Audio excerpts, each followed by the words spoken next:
AP Physics 2, 2016, number 4. I find it helpful in this problem to draw the diagram. You have your battery with your potential difference, your resistor R and your capacitor in series, labeled. You didn't need to do that. In fact, all you had to do is give the answer. There's zero potential difference for the capacitor, and then the current, using the symbols they give you from Ohm's law, I equals V over R, or potential difference. In this case, you got to use that symbol, not a V, because this is what they give you. Make sure you use their symbols. But the concept here is that when you close the switch, you need to say this: the capacitor acts like a short circuit. That'll actually come up later. You want to say that, I think, at the very end of this problem.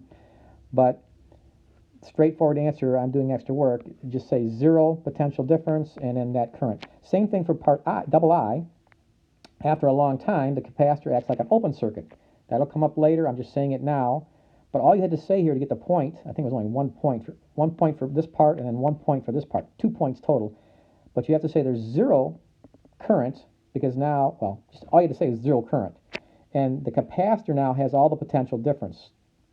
It'll measure off to be whatever potential difference or voltage is in that battery, because there's no current flowing through the resistor. There's no potential difference there. So that would be 2 points total. And I did extra work.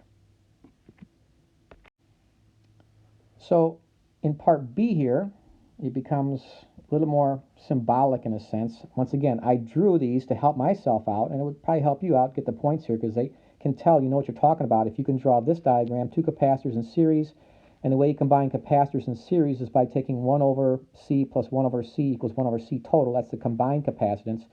So the total combined capacitance of two that are in series that are in the same size is that the net replacement substitute capacitor would be C over 2. That'll help us out later on. There's several equations for energy stored in a capacitor. There's U equals 1/2 QV, but 1/2 CV squared is the easy one to use here, and you can play around with the different equations. You have C equals Q over V to help yourself out.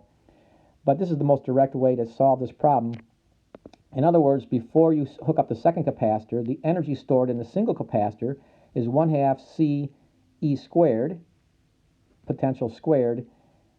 That was the original circuit with the single capacitor by itself.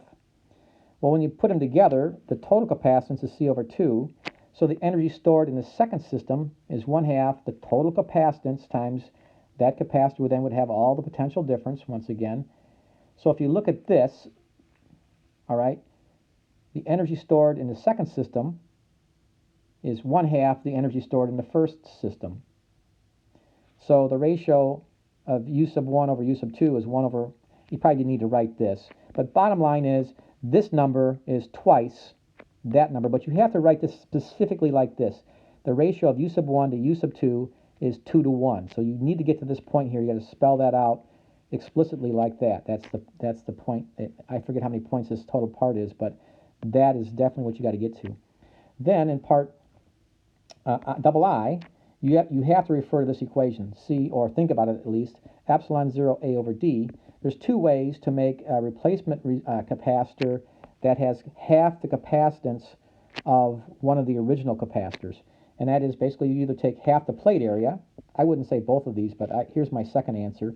Either take half the plate area to get half the capacitance, or you double the plate separation. You double the D. So either one of those would get you the point there on that last part, or double I.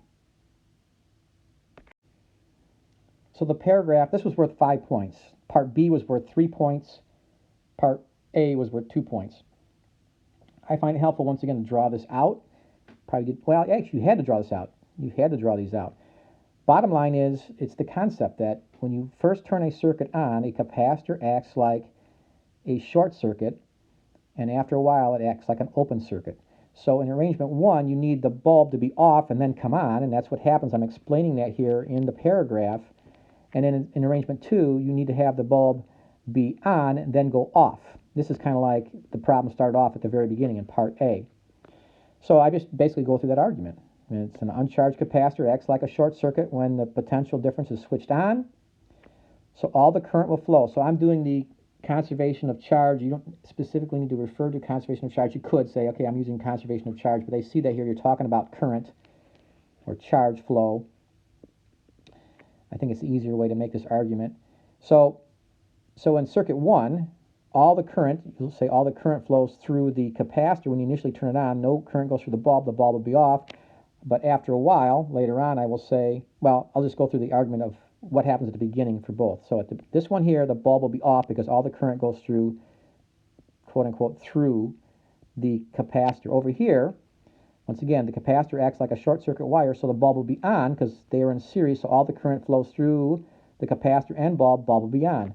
Then I make the argument, after much time, this bulb, this capacitor acts like an open circuit, so no current will flow there. Now all the current will go through here, so I'm doing conservation of charge, conservation of current flow. So this bulb will come on, and that's the only bulb that'll be on, or there's only one bulb. It'll be on. Current will be flowing here. Here, after a while, I make the argument that this is like an open circuit. It'll stop the current from flowing, so the bulb will go off because those are in series. And that is enough to get the 5 points.